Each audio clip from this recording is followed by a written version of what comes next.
we'll watch this one. Because I think this one might be fairly relevant to today. Yes, Leo, I know about it, and yes, I do indeed need to let it cook. Absolutely, I do. Hi. We watched this one because I feel like this is very prevalent, in modern time. And bear in mind, this particular video came out years ago. So, it is like kind of newsy, but I'm kind of intrigued. The title itself has me interested. Because it's like a 2006 video, self-made man Nora Vincent chooses female privilege over male privilege. Which I'm guessing it's like I'm really intrigued by this, by just the title alone has me curious. I have no idea what to expect, but I'm interested. And god damn it if that isn't the point of getting someone in to watch a video. So let's check it out. She's hardly a supermodel or movie star, but today Nora Vincent is getting the full-blown glamour treatment. Nora's a writer, and one of these shots will adorn the cover of her new book. This wasn't just a stunt. This was about learning. This is a human project. It was about finding something out about the human creature, and I learned it the best possible way because I went through it. What Nora went through, or more accurately, what she became in the last 2 years, was a man. Yeah, a little bit shorter on the top. Okay. No, Nora didn't get a sex change operation. She did it the old-fashioned way, with acting and a disguise. At 5'10", 155 pounds, and wearing men's size 11 shoes, Nora was a natural. Growing up in the Midwest with her... Okay, so just for clarity, I'm guessing the news story is probably going to say this. So she's not transgender. She's kind of doing this as a social experiment. Is that kind of the purpose of this? It is she's kind of basically doing this as for essentially research purposes. Okay, to write for the book. Okay, cool. Her actress mother, lawyer father, and 2 older brothers, Nora was a tomboy with a flair for the dramatic. She says she's still a tomboy and, in fact, is a lesbian, living in Midtown Manhattan with her partner, Lisa. I think we can work with this. Her transformation into the guy she calls Ned begins with a buzz cut, baggy men's clothes, and a too small sports bra to flatten her breasts. She even wore a little padding in a jock strap. I also tried to think, well, what kind of guy is Ned? And for the rest, she enlisted the help of makeup artist Ryan McWilliams. She just came to me and said, Ryan, I need to turn into a man. The hair as small as we can make it, right? And so they came up with a method of shredding braided wool into whisker-sized bits and gluing it onto her face. Women have much interesting stronger idea. nasal resonance as a And then there's the theatrical component. Ah, so just easy Tarzan out on your chest a little. Ah, good.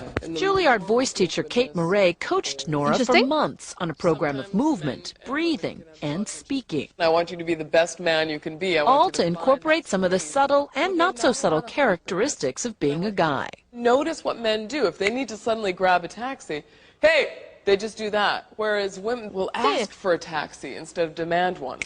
When all the pieces are together, hair, makeup, voice, posture, style, the transformation is complete. Walk like a man, talk like a man, walk like a man. And okay, I know the video quality. Let me make sure I can't up it now. The video quality is not great, but you know what, Chad?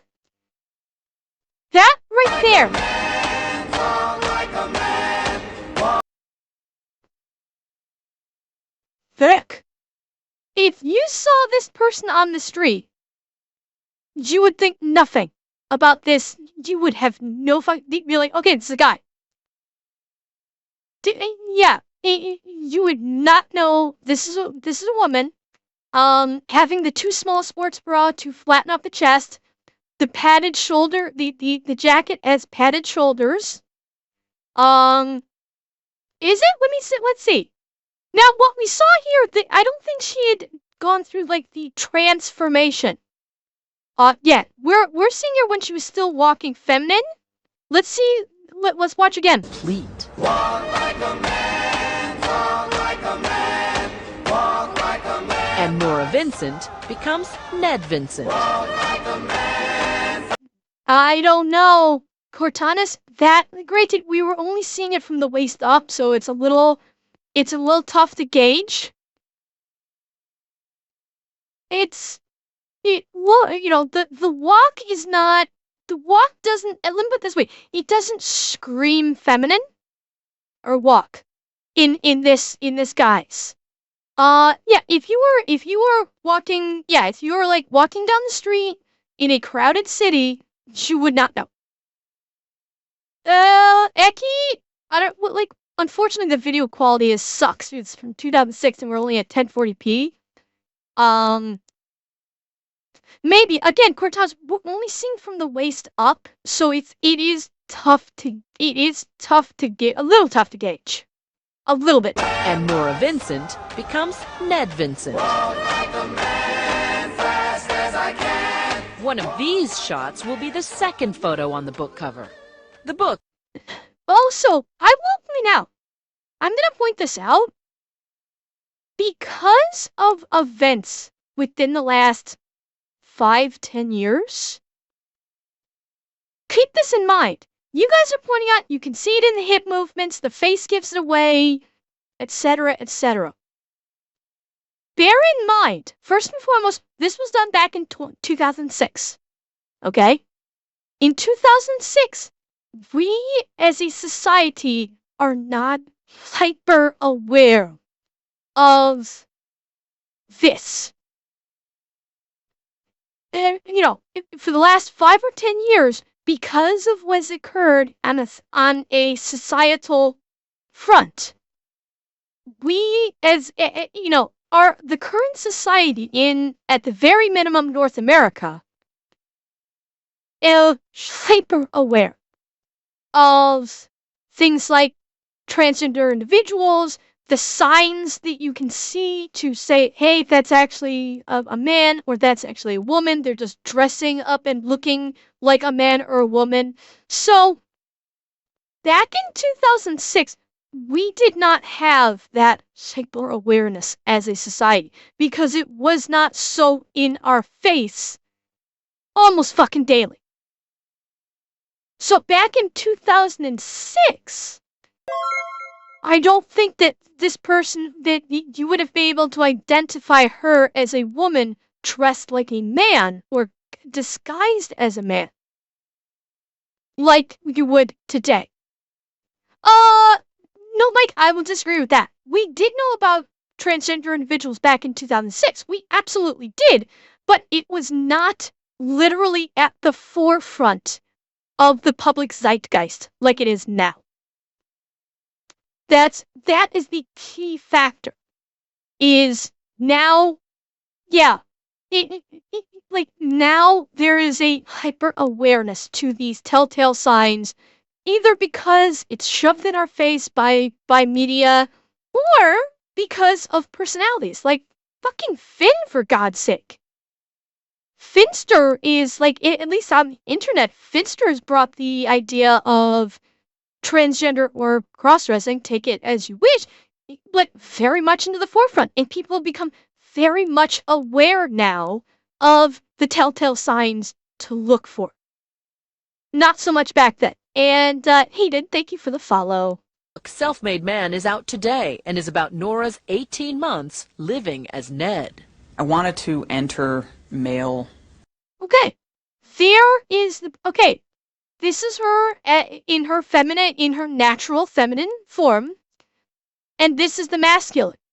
If you look back and forth, it is a little tough to tell. It is. Like, if you look hard enough, if we have the, we have kind of like a hindsight, we have the benefit of hindsight and we know what she's doing.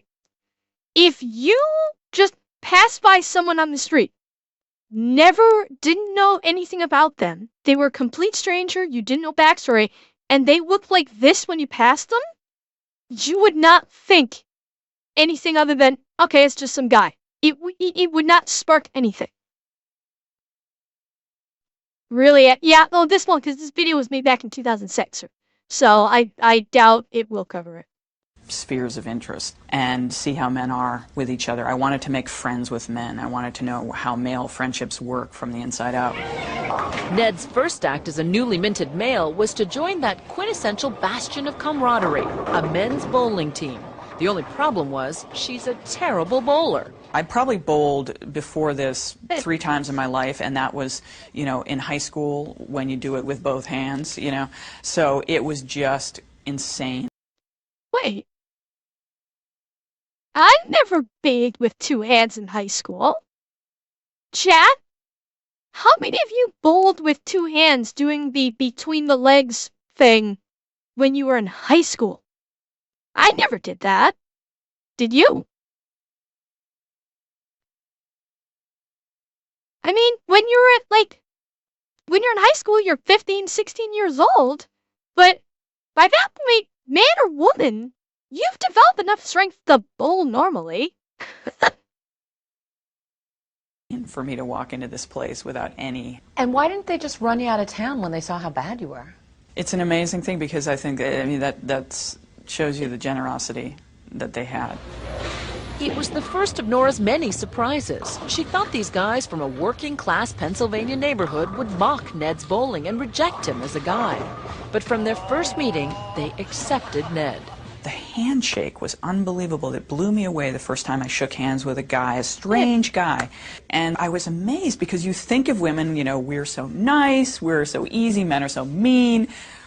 Complete opposite. Hey, baby. And I felt as comfortable as I could God. feel right away. They just took me in, no questions asked. This is the first time the guys are coming face to face with the female version of Ned. Would you have known me on the street? No. No. Good, You look good. taller than I remember. Look at how tall she is. Garrett, like, okay. She has also, I will say, she has the added benefit that she is tall. She's 5'10". That is unusually tall for a woman.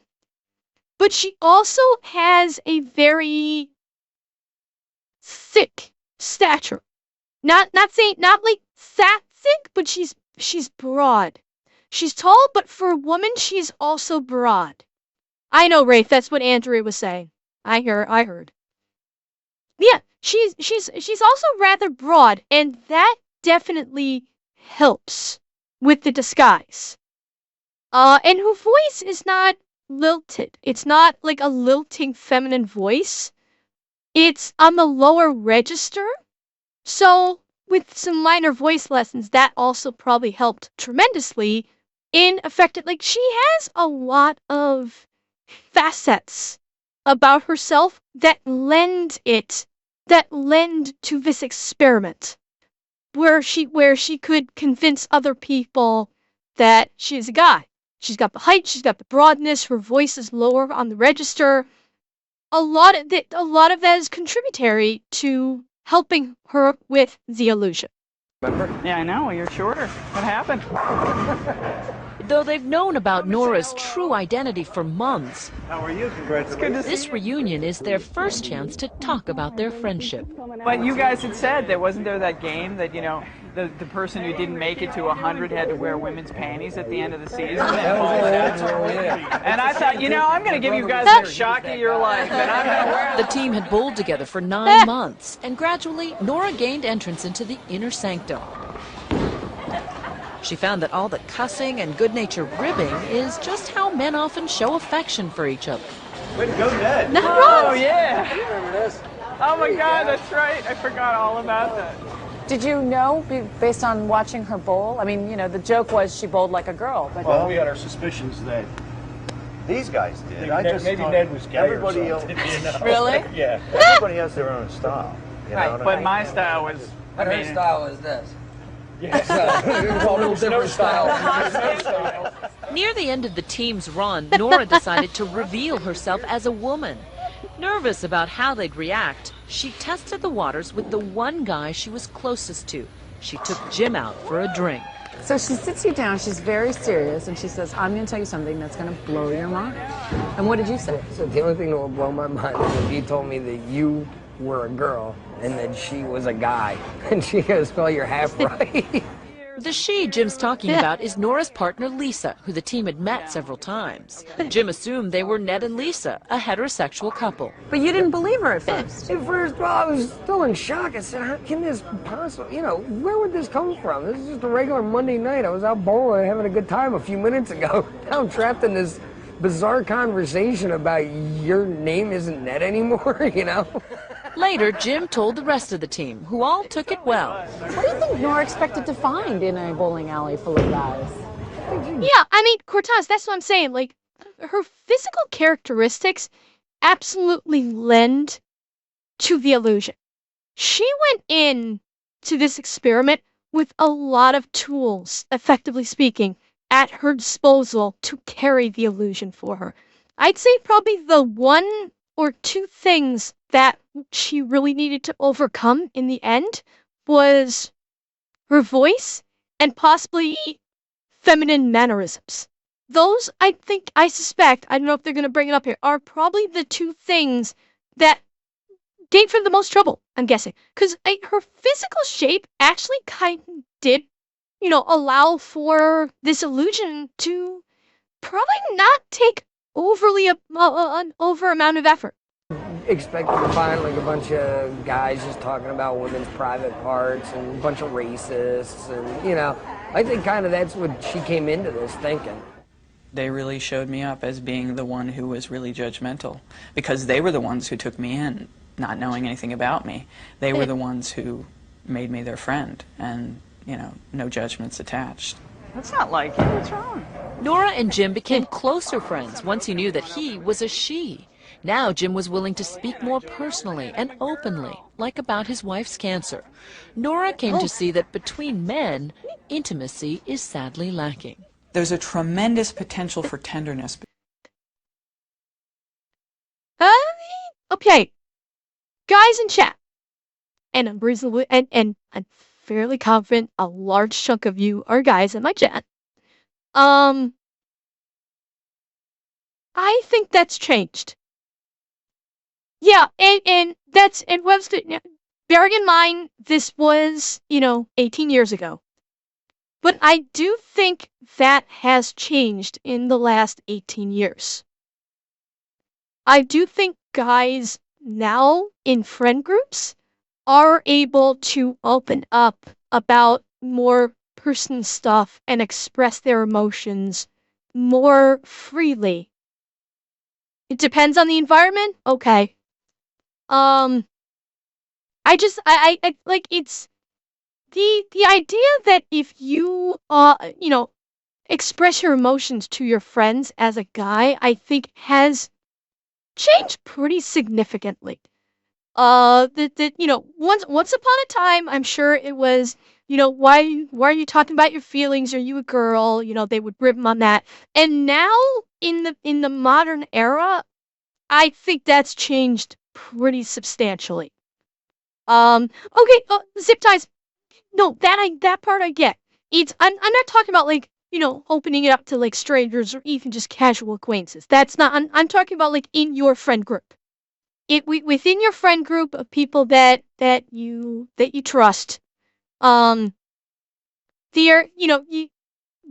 I feel are able and do, I think, open up more about their emotions, more than they once did. That's just like that's the feeling that I get. And he I bet certainly could help Leo, but it's just with guys together, it's not like it once was. There's not that I don't know if I want to call it stigma. Well, actually, that I understand. I understand and appreciate that for guys displaying feelings or emotions can be displayed as weaknesses, but in your close friend group, you feel more comfortable to do so now. Much, and not entirely.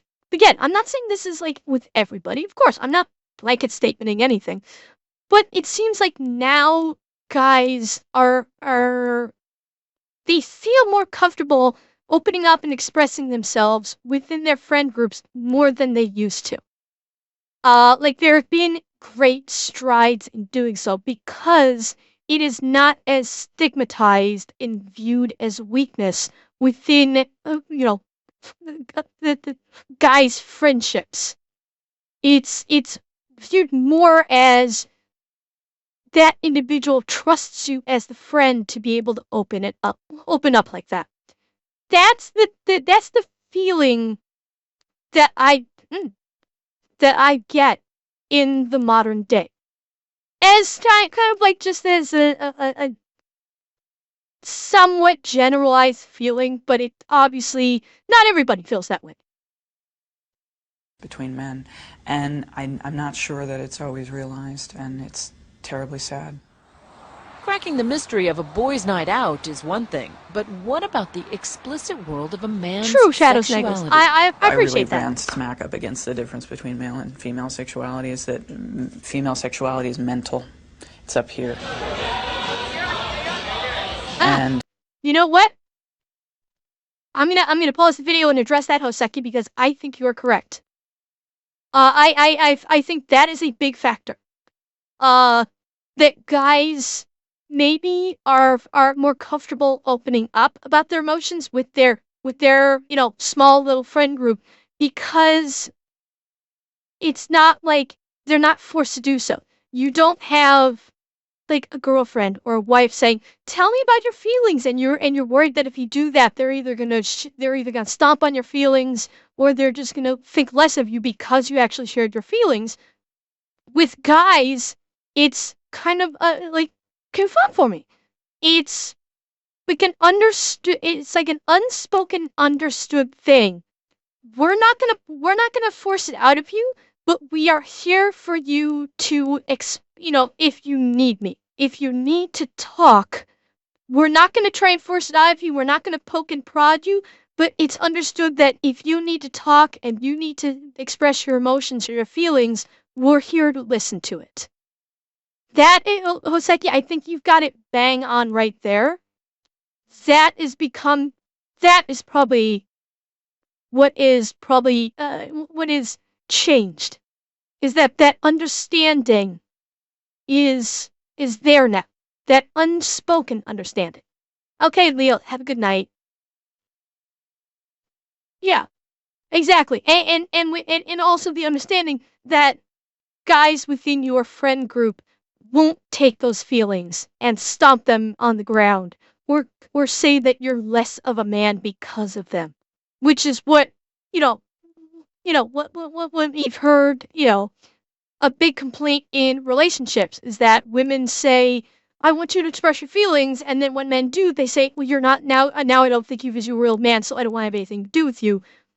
There's the unspoken rule with guys that doesn't happen. You can tell us what tell me what you need to tell me. I'm here to listen to you, and I won't judge you for it. That's the impression I got. And hi, Quee. How's it going? male sexuality is a bodily function. It's a necessity. You just have to do it. When we come back, Nora goes to strip clubs in the company of men as a man. Okay. Over the 18 months of venturing out in the world as a man, Nora Vincent guesses she put on... Cortez, again, I'm not trying to blanket statement this. I am kind of generalizing, but there is always, it's not true for everyone or every friend group. It is not.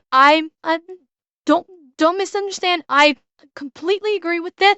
I am speaking kind of generally because that's kind of how this discussion is. It is kind of, we are talking some generalizations here. Ned's whiskers and clothes about 150 times. After the bowling league, she was ready for love and sex.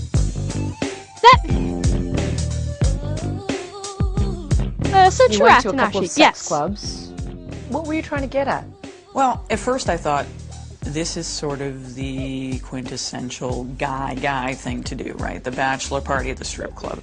When I told people initially that I was doing this, they'd say, oh, you gotta go to a strip club.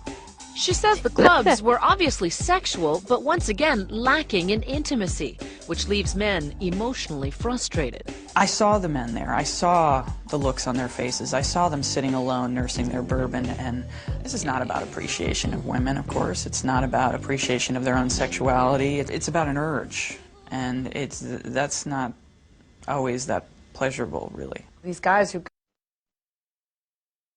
Two things.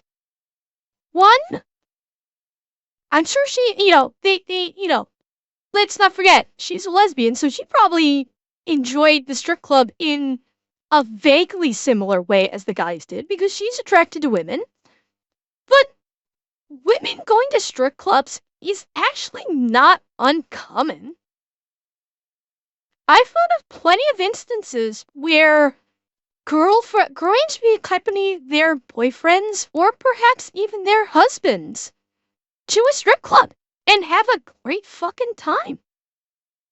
It's honestly not so unusual for a woman to go to a strip club with female strippers. Yeah, well, at the same time, I don't think it's been uncommon for a while now. Honestly. Hi, kitten.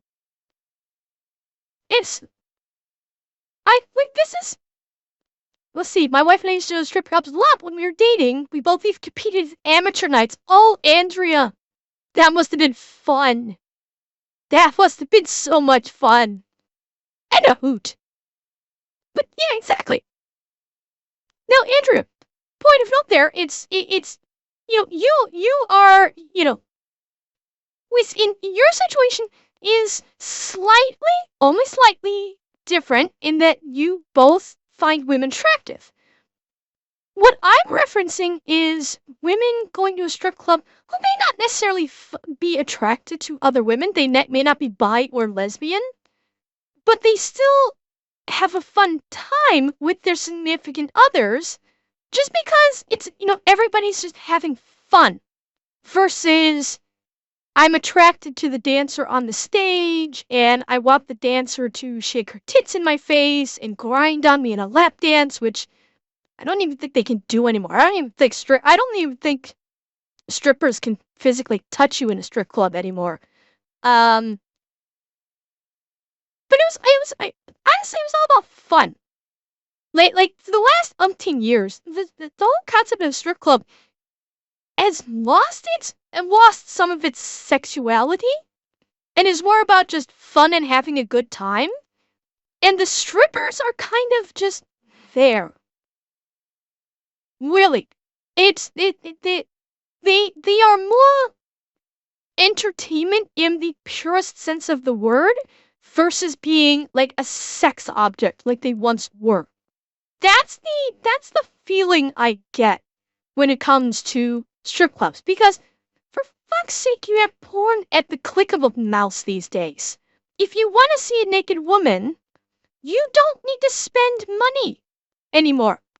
So I think the strip club as a whole has become more of a novelty, much more so than what it used to be years ago. And I'm getting way the fuck off topic, aren't I? Let's get back to the video.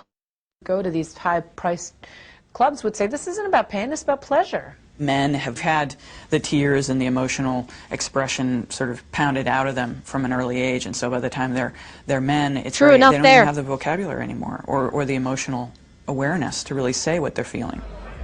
Nora says strip joints are about pure sex drive, completely empty of any meaningful interaction, even when a woman is gyrating on your lap. Yeah, like this right here is not done anymore, to my understanding. Like the physical gyrating on the lap or something, I don't think they do that anymore. granted, like, I have not been to a strip club in years. But I'm reasonably sure that they can't even touch you anymore. I think. Now, I could be wrong. I could be completely wrong. But I kind of got the impression that there was, like, no physical contact anymore.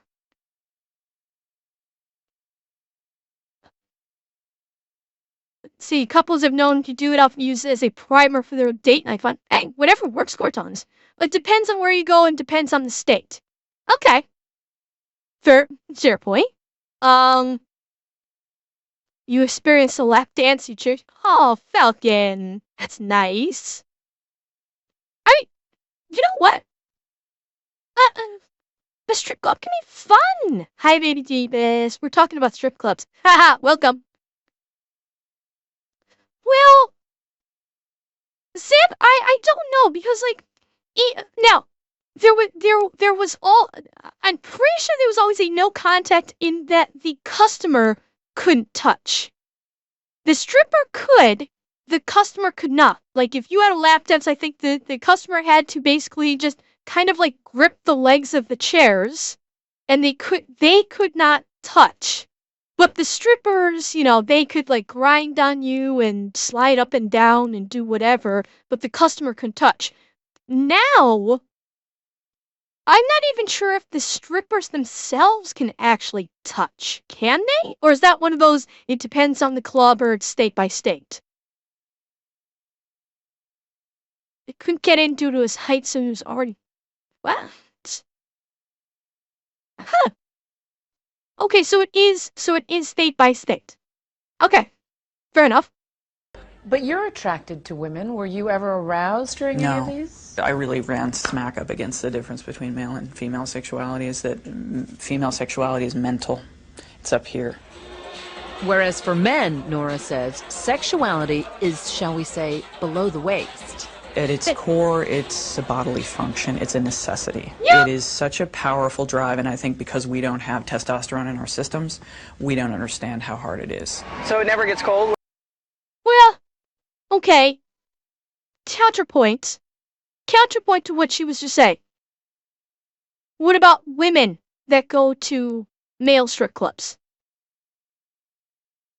She's looking at this from the viewpoint of a woman going to a strip club where the dancers are all female.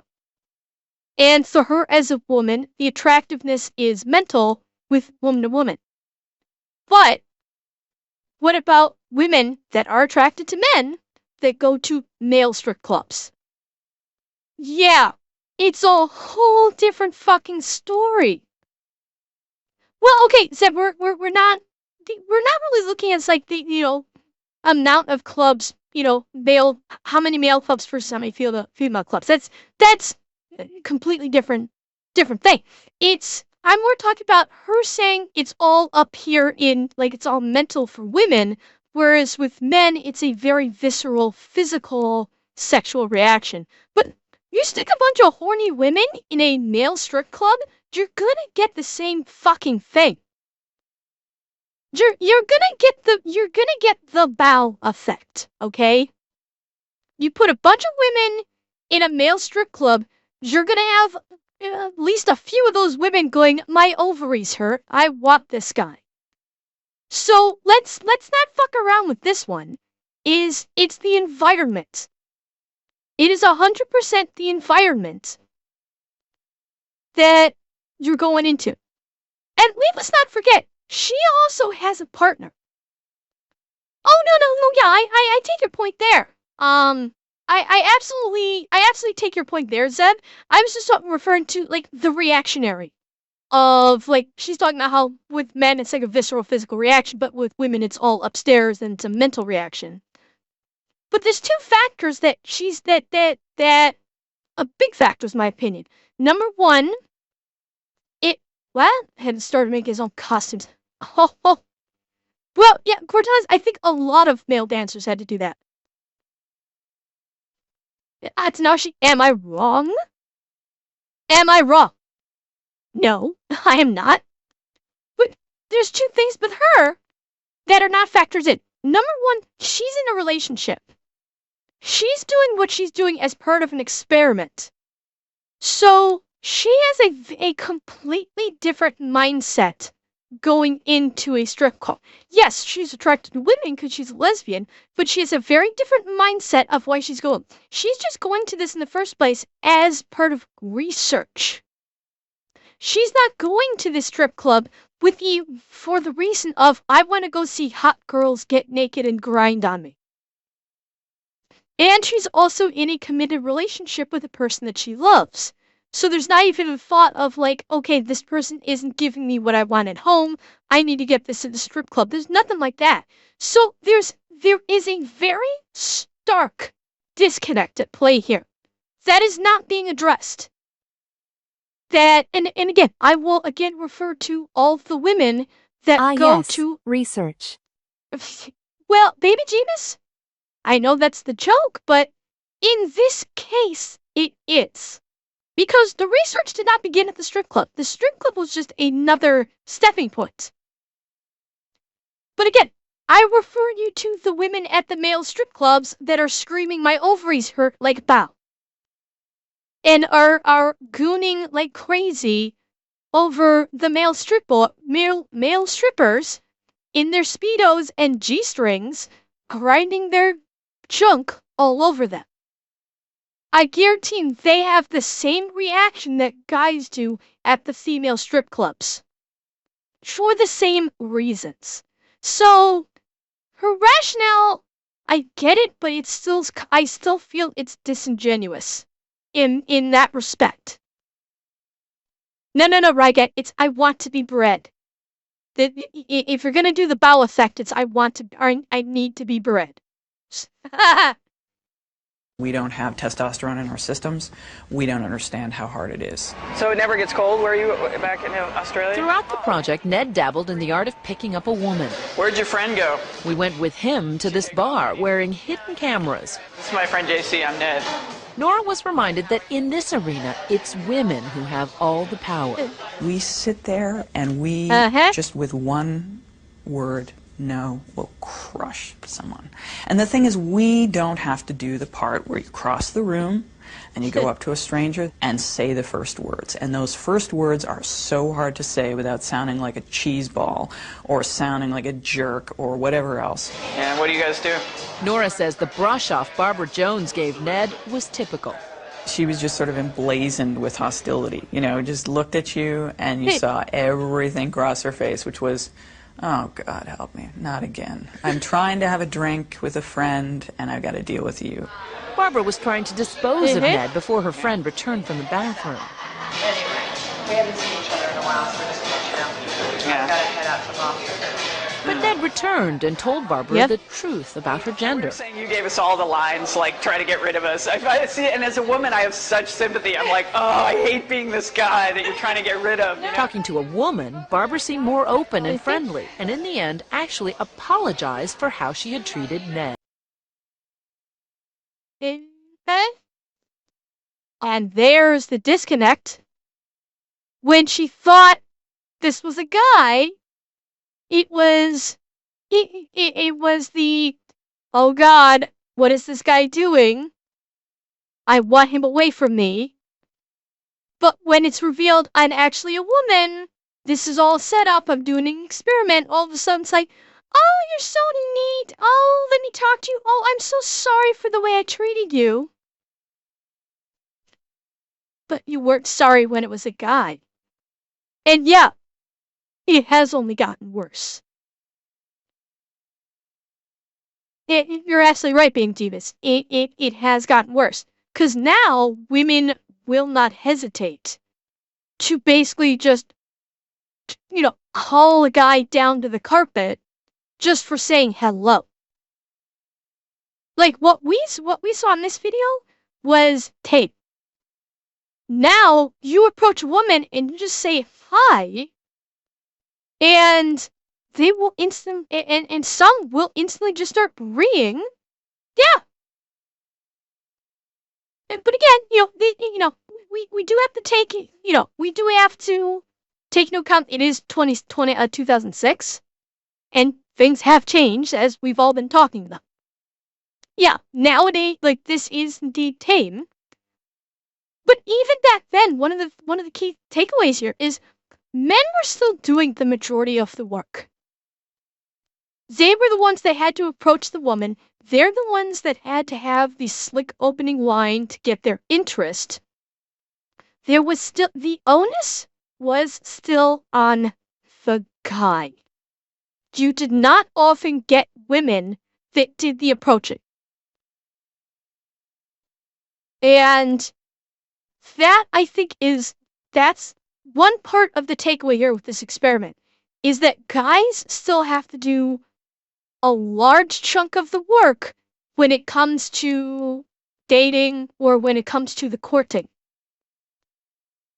So, oh, Falcon, that's nice.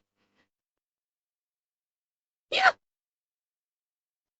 Yeah, what's MGTOW? What is, I'm not familiar with that. Men going their own way. Ah, okay.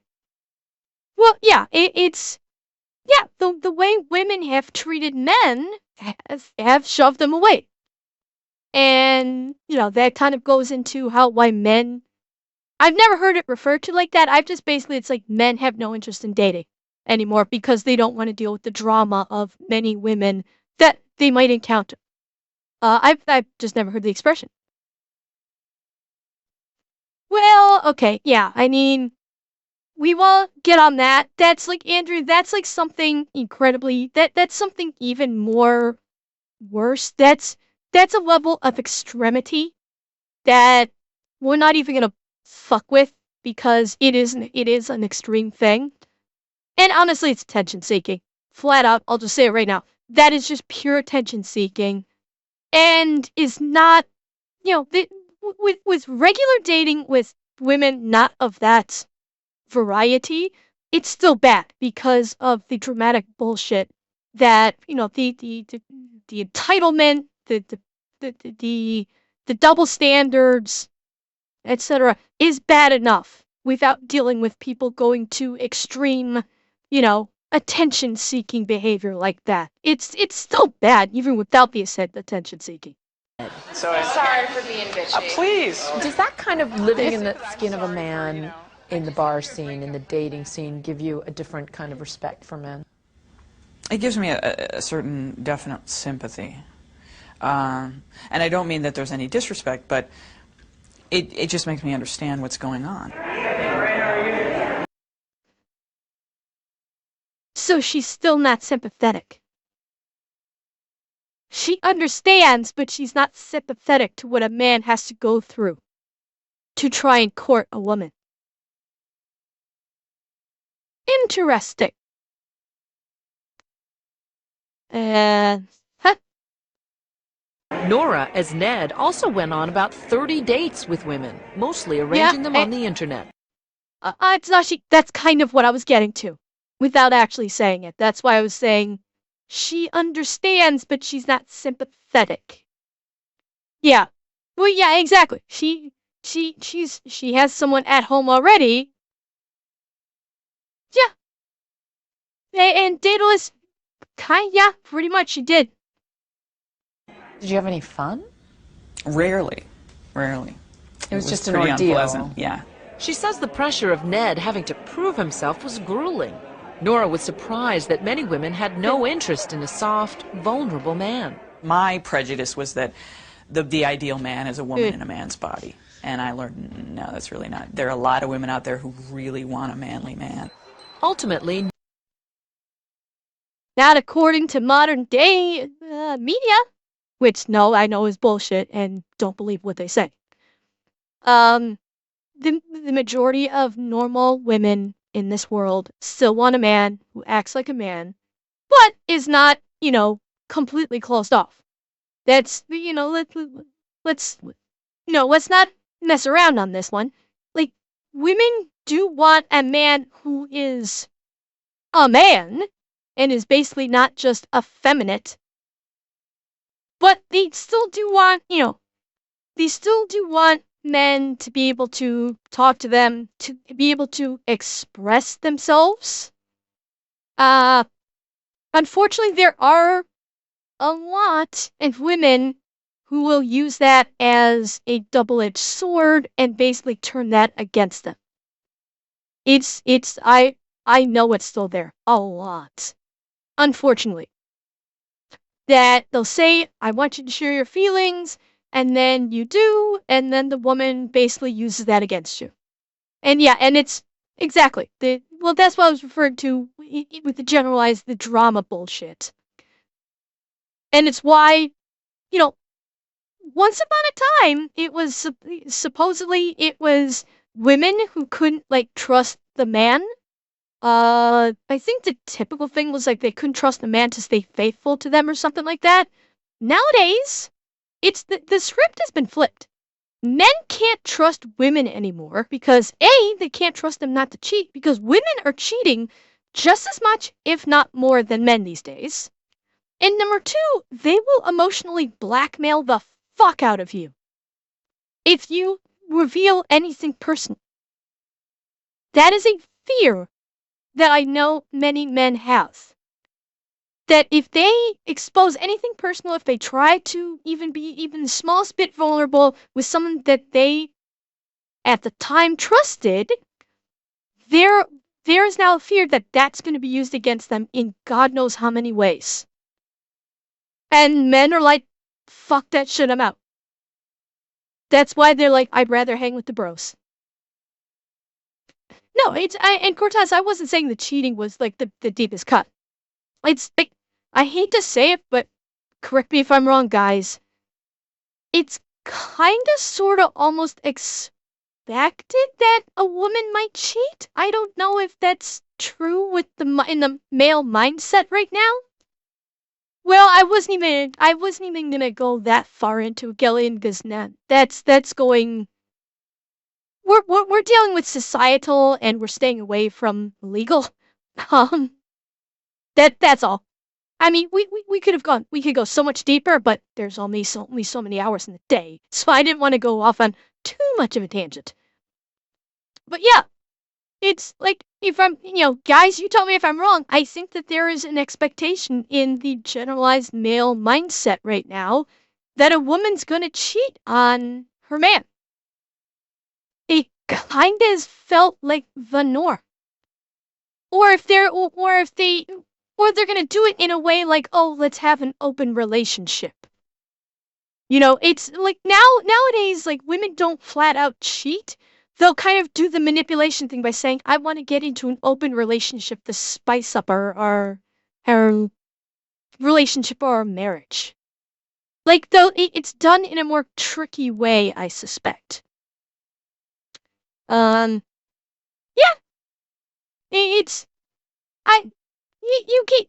You can point that towards any number of really stupid rationales, but that's kind of the way, yeah. It's the way things have developed. It's it's never good enough anymore. And that's why we're seeing breakdowns across the fucking board.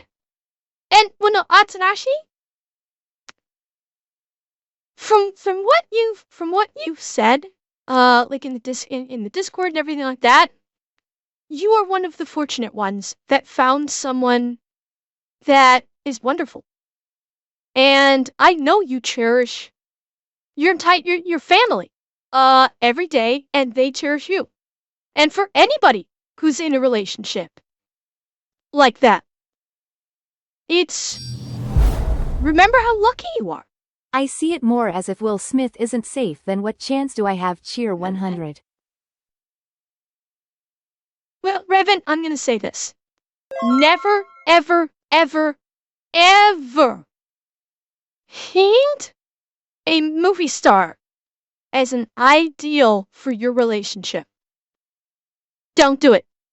For any movie star. No matter how great their relationship seems, no matter how great of a person they seem, never hold a movie star as an ideal. Use someone that you actually respect, that you've known. that you actually know more than what you've seen them on screen. If you need to have a role model, let that role model be someone you actually know, someone you have time and experience with so you understand them more than just what they've displayed on a screen. That is the person to hold as your role model, especially in terms of relationships. And correct, Andrea, you don't know what happens behind closed doors, but you especially don't know what the fuck is happening off the screen of a movie star. What you know of with any stars, movie stars, music stars, TV stars, what have you, you know a fraction of a fraction of a fraction of their lives. A movie star is like any famous person is the absolute worst idealization you can choose.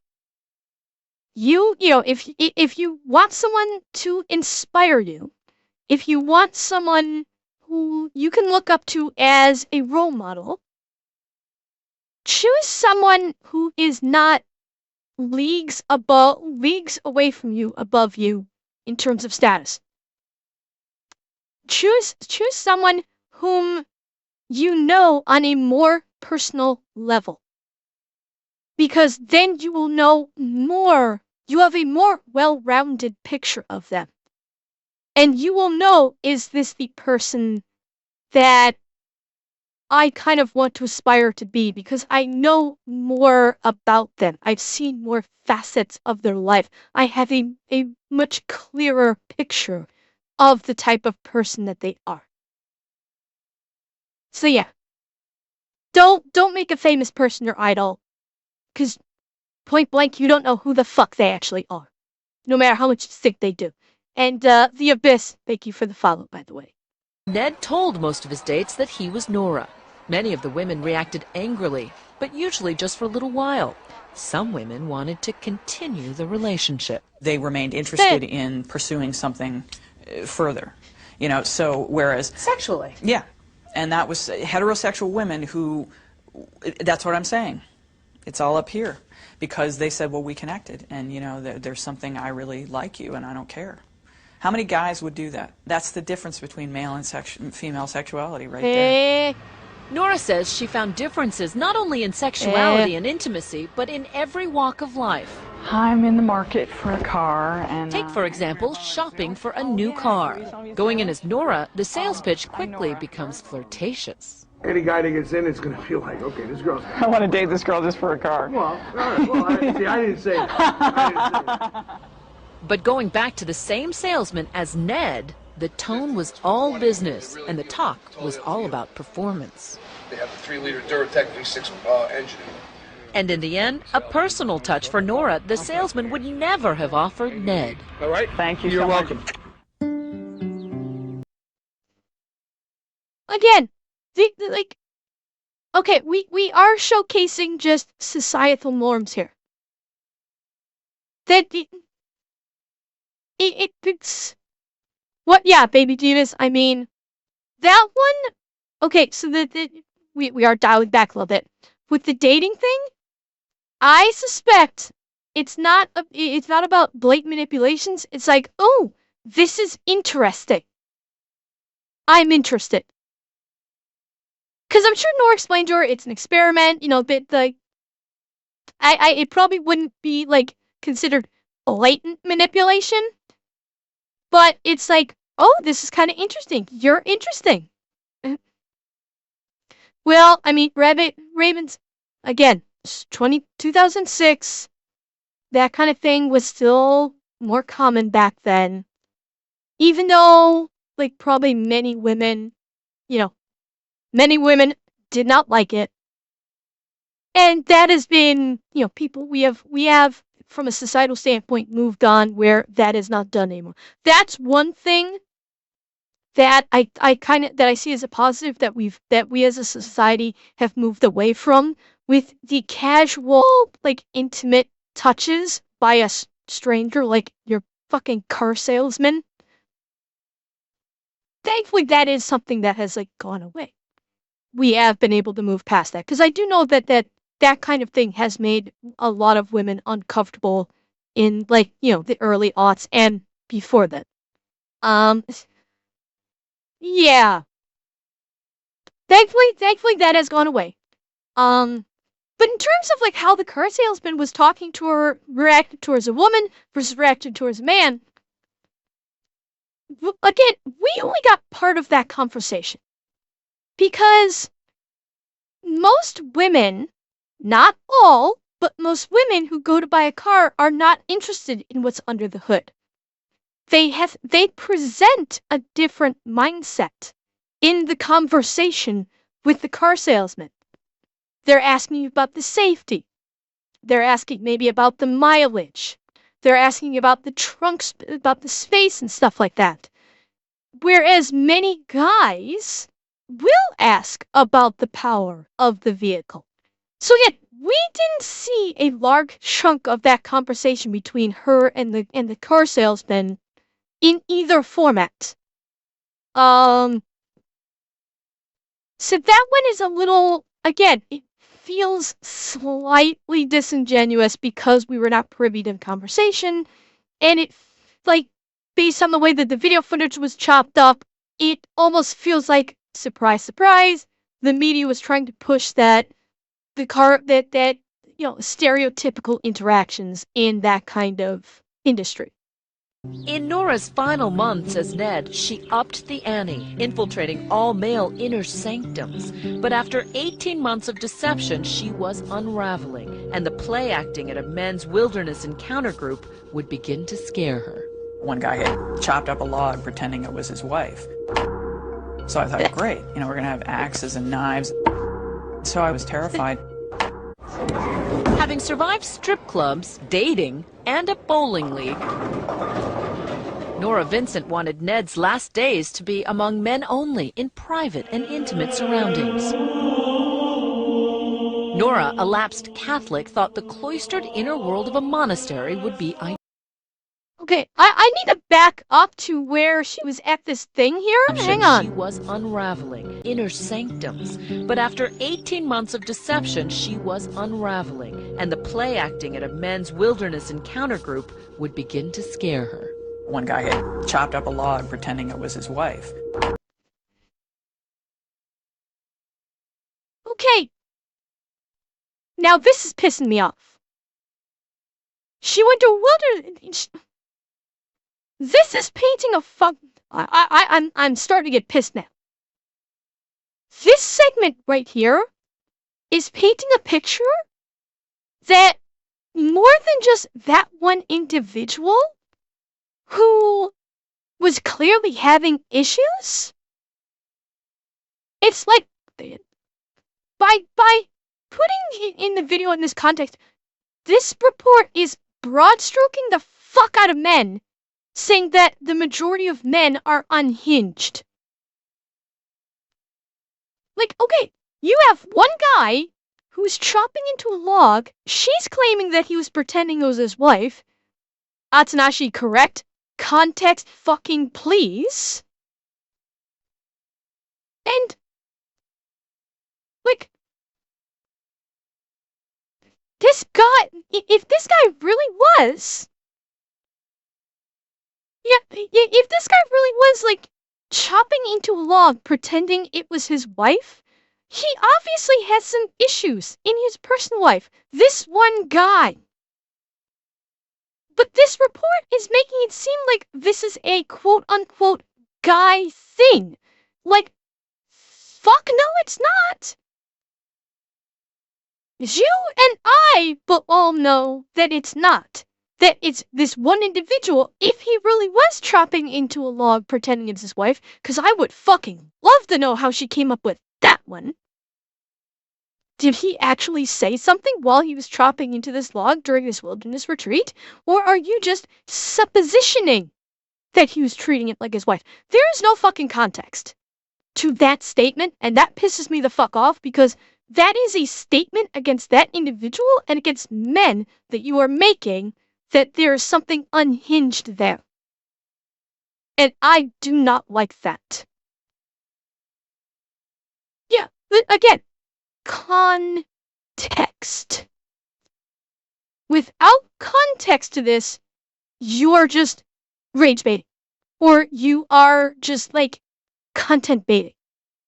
And saying something just to get people to go, oh.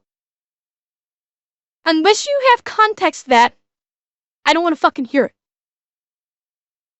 Because it especially in this instance, context is fucking key. So I thought, great, we're going to have axes and knives. So I was terrified. And by the way, that's all that was said about that in this news segment. With this wilderness thing. That's all was said. She went out to a wilderness thing. There were axes and supposedly knives.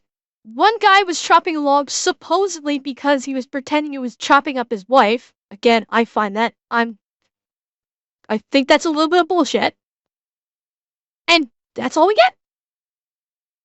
Like, this is something that they should be fucking diving into. Not the fucking how you deal with a car salesman or trying to do dating.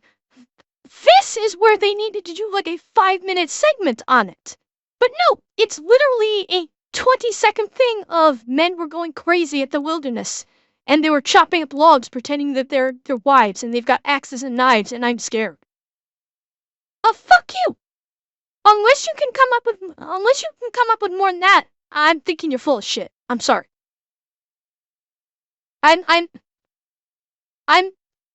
You're full of shit at this point. She's starting to get me to turn against her right now. Exactly. It's like how short it is. This is done like in an afterthought. Atanashi, I'm guessing it was done for shock value. Guaranteed. We are just a little bit over the halfway point. This was a shock value to get people to keep watching this 18-minute segment. Having survived strip clubs, dating, and a bowling league. She's losing me as far as like, okay, this was a good idea. Vincent wanted Ned's last days to be among men only, in private and intimate surroundings. Nora, a lapsed Catholic, thought the cloistered inner world of a monastery would be ideal. Ned managed to live for 3 weeks as a trainee. The monks, she says, were pious, smart men, but they were still men. What? Fucking what?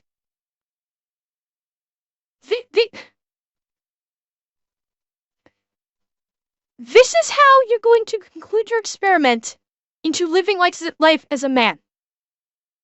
You're going to spend 3 months in a... Was it 3 months or 3 weeks? However much time. In a fucking monastery with pious monks, but they're still men. They're men in a fucking monastery with very minimal contact with modern society and the socialized world. They're not going to behave the same as the average socialized male.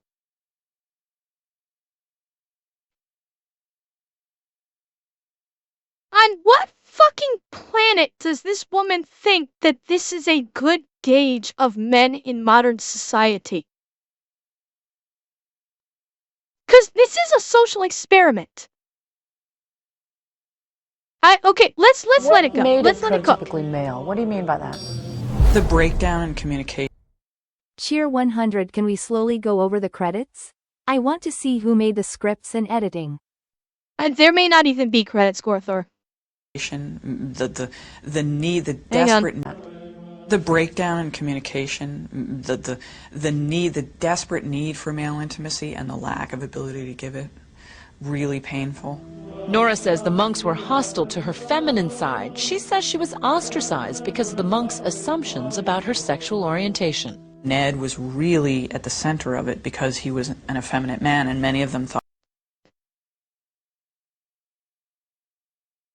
you presented yourself kind of like an effeminate man, and you're surprised that fucking monks, by their religious teachings in 2006, was that being gay or effeminate is an affront to the Word of God. And you are surprised by this. Again, This is not a social commentary on men. This is about religious dogma, you stupid twat. I'm sorry, she's lost me now. She has fucking lost me with this. Like, what did you expect? Going into a goddamn monastery. A monastery is not a bastion of masculinity. It is a bastion of religion.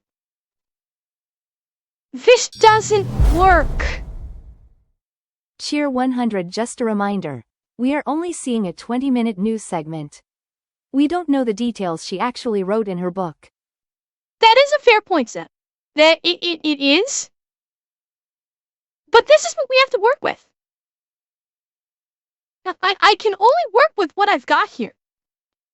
And what she's, and this is coming out of her own mouth. What she's saying, that she essentially presented as an effeminate man, and the monks had a problem with it. Catholic monks had a problem with her being effeminate, which to them is tantamount to you essentially being gay, which for monks in 2006 is an affront to God. Again, in 2006, I know things have changed significantly in the Christian and Catholic churches in terms of, homosexuality and transgenderism, etc., etc., etc. I know things have changed. But we're talking 2006. I think the goal of months was seeing what male interacted like a closed all-male group with zero women influence. And, Zeb, I get that, but what she is presenting in this interview, why the monks would have been hostile to her, makes perfect sense in a religious context, in the intensely religious setting of which she was in. It makes perfect sense. It has nothing to do with men being hostile because she was perceived as being an effeminate man. Just guess what? Her friend group with the bowling alley would have had the same perception. The women that she went out on a date with would have had the same perception. But shocking of shocks, the monks, the hyper-religious individuals, had a problem with her being effeminate. Yeah. Exactly, Atanashi. Yeah, and that's, I thought that's what I was saying. Maybe I wasn't saying it clearly. It's not because they're men, it's because they're fucking monks. Thought I was gay, as one of them told me in confession. I said, I have something to confess to you, and he said, well, I think I know what it is. And not and only said, that, said, well, people know when you're not actually there for your beliefs, and she stood out for that as well. I think that she's about to say that. Effeminate man, and many of them thought I was gay, as one of them told me in confession. I said, I have something to confess to you, and he said, well, I think I know what it is. And I said, what? And he said, well, you're gay. And I said, well, yeah, but not in the way you think. Loneliness can't hide. Nora thought the perfect end to her 18-month saga was to join a men-only therapy group, a place where guys tried to bond and show their emotions instead of hiding them. They don't get to show the weakness. They don't get to show the affection, especially with each other. And so often all of their emotions are shown in rage. And they kept talking about their rage, often their rage toward women and what they would do physically and violently towards women. Right. A lot of this was blowing off steam. Oh, it's God. sort of talking about the things that need to be said that you know you would never do. I mean, they would talk about fantasizing about chopping up their wives or something. It's not that they would ever do that, but it was a way to get out the blackest thoughts. He doesn't like doing I know. I know. Don't worry. that work. But he can't Wait, quit. hang on. Nora. He doesn't like doing that work. But he can't quit. Nora began to empathize with the fear and stress men feel for having to always be the strong provider. The therapy leader, psychologist John Guarnaschelli, saw Ned's shyness as typical of a newbie coming to brave the group. A lot of the guys spoke to me after the retreat and said, talking to him, I felt like I was talking to somebody feminine. Once again, some group members thought Ned was gay, but no one suspected he was a woman. After 8 sessions, the group... Well, and again, what she brought to the table already, with her appearance, not surprising. You know, it did not take much for a transformative aspect to make her look masculine. She already had quite a bit to work with. And yeah, Gorestor, I was waiting until the end of the video to bring that up. I will bring that up. The group went on a backcountry retreat, but Nora's 18 months of being an imposter was closing in on her. The pressure of being someone that you're not, and being the fear of discovery and the deceit that it involves piles up and piles up. So by the time I got around to doing this men's group, it was really reaching critical mass. On the retreat, her fear became palpable. And I was out in the woods with a bunch of guys who have rage issues about women, and I was in drag, and I thought, oh God, you know, what am I doing? Nora was unraveling. She felt guilty about lying, as though she should be punished. In the final ritual of the weekend, the men were to act out the problems unearthed at the retreat with a partner. And you asked that he harm you? Yeah, I did. At that point, I was starting to really kind of crack up. I was really... You were coming unglued. Yeah. This retreat in and of itself sounds like a horrible fucking idea. Like... Okay, there's talking about your problems with a bunch of guys, particularly like your friend group. Yeah, this entire men's retreat sounds really fucking off the wall. And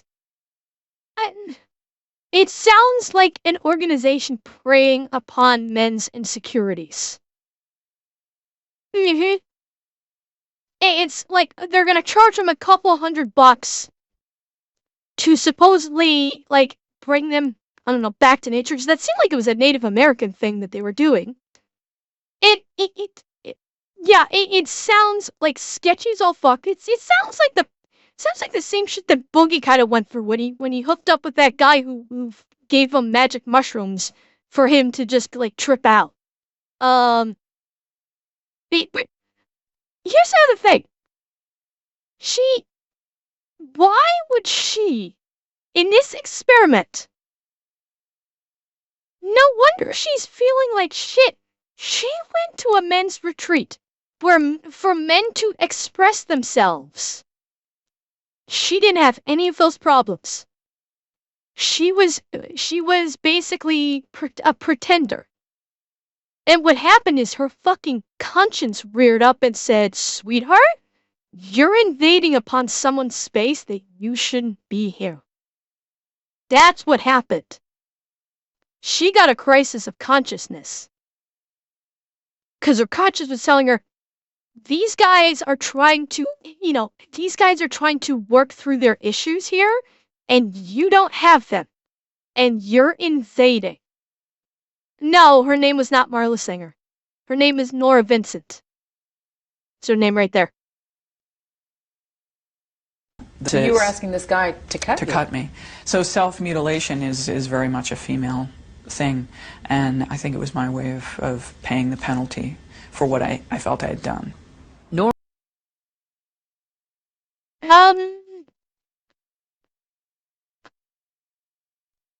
I think you may have some of your own psychological issues that you need to work on.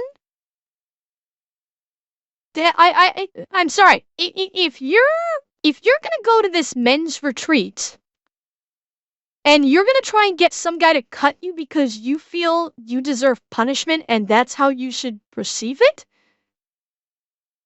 that's on you. That has nothing to do with the male psyche. That is 100% on you. And, well, yeah, I mean, I wasn't gonna go that far, but you're absolutely right. She's definitely trying to sound like she's trying to co-opt, that particular facet of humanity for women, when, if you look at the statistics, I'm pretty sure it's the other half that is the higher percentage of the self-deletion. Now,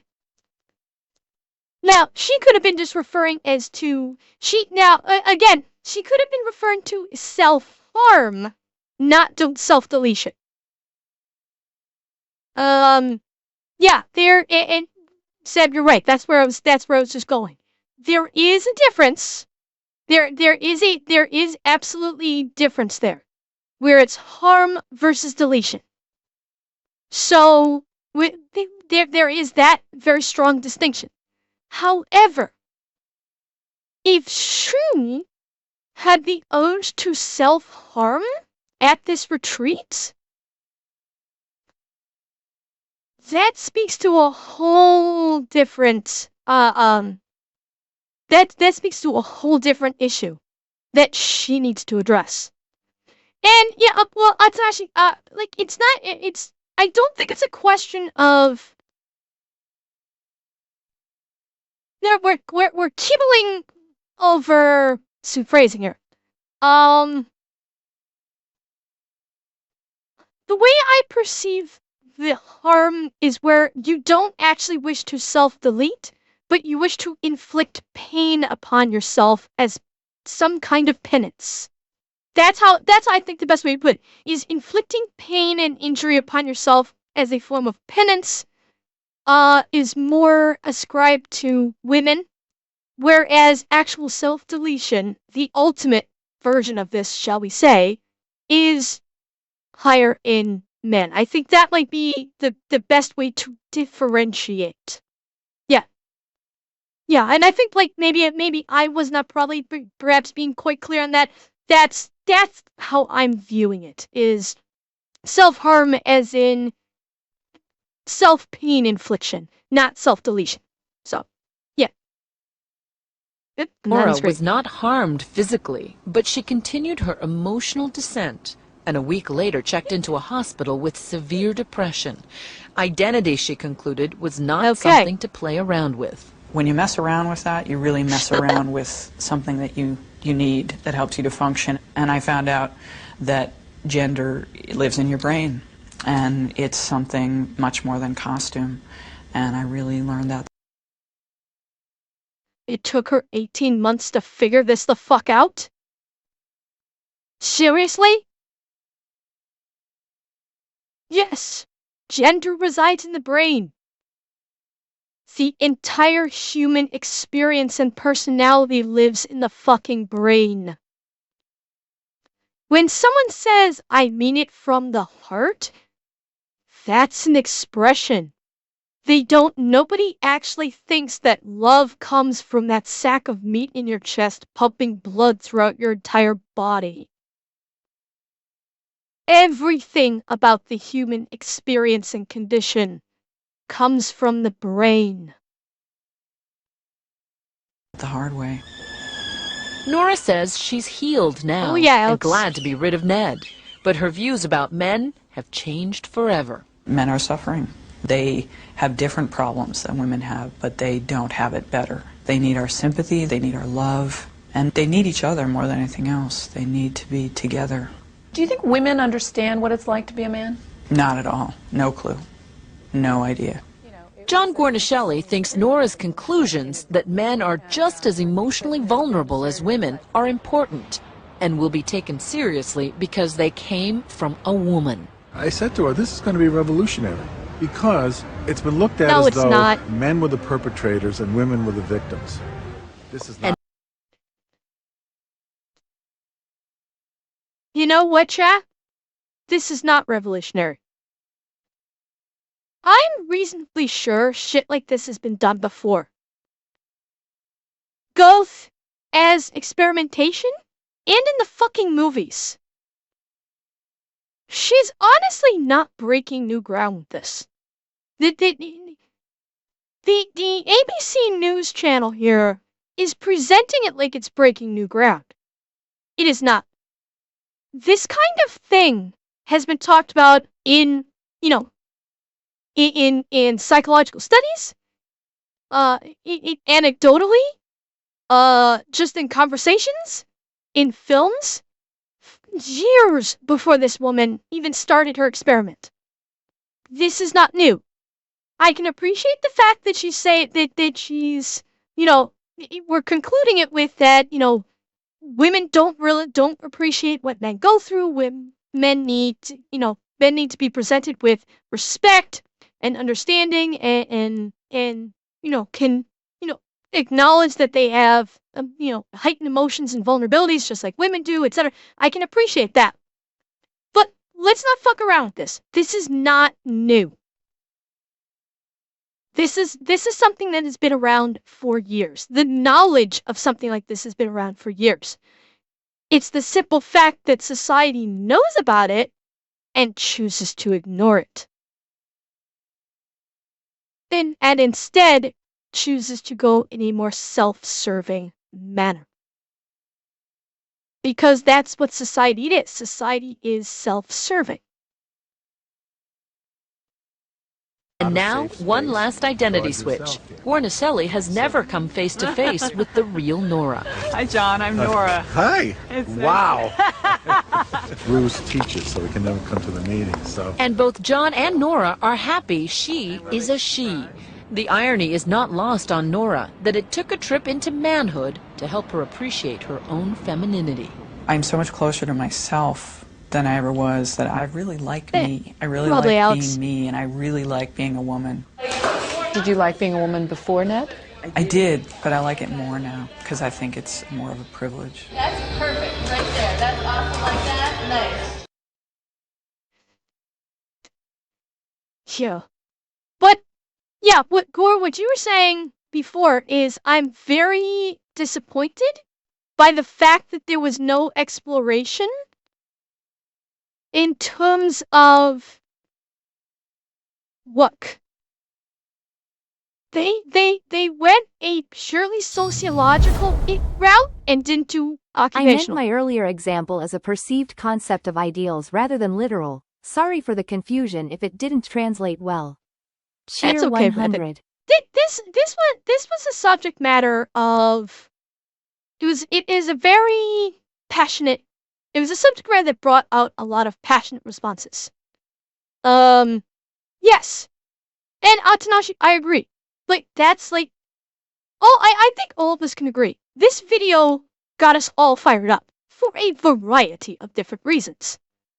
But it did bring out a lot of really great discussions. Throughout the stream, God, we probably been talking for about an hour on this, so we got to talk a lot about this. And Revan, I have not. Hang on, let me look up.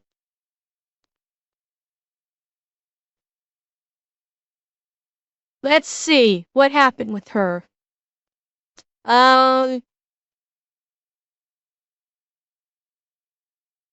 Wait, hang on. Hang on. I'm looking it up.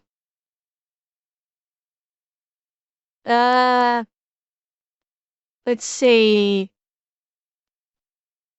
Huh. Okay, so according to the Wikipedia I'm seeing, so she had depression. Kinda sorta. My brain was never quite the same after I zapped it with that first course of SSRIs. Which, I don't know when, let's see.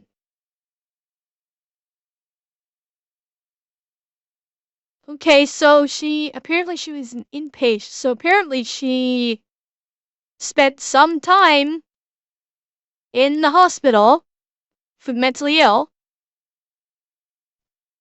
Because it says in her book Voluntary Madness in 2008 relates her experience as an inpatient at 3 institutions for mentally ill patients, a ward in a public city hospital, a private Midwestern institution, and a pricey New Age clinic. She criticized doctors who claimed she were unapproachable, noting that too many relied on drugs as therapy while others addressed only symptoms instead of their underlying causes. Bugal addresses the questions of pseudo-patients and those who remain ill because of the lack of willingness to cooperate in therapy.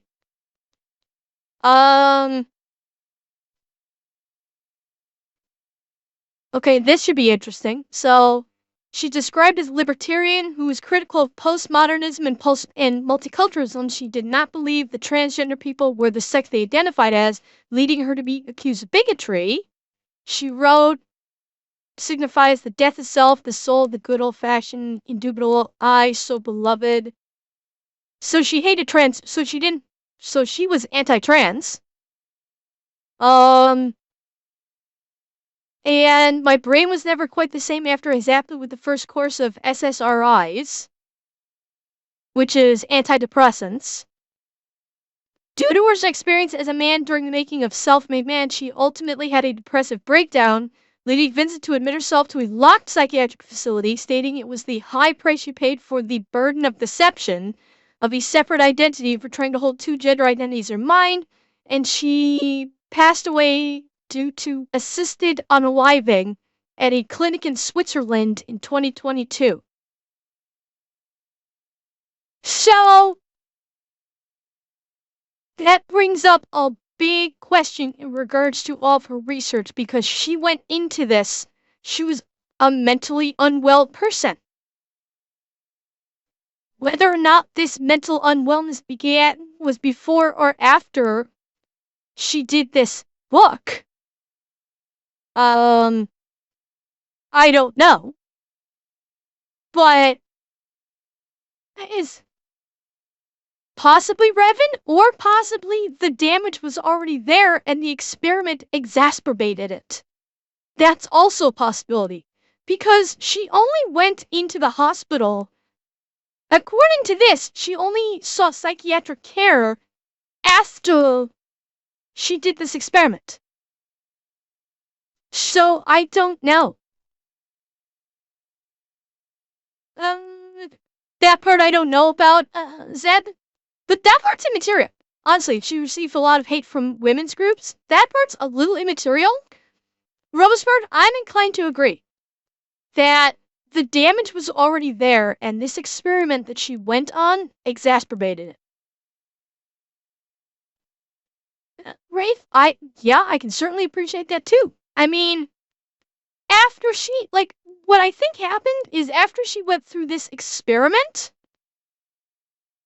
because she personally had the visceral reaction to it that was likely stemming from a mental a mental health issue, she just blanket statement said that trans people are a lie.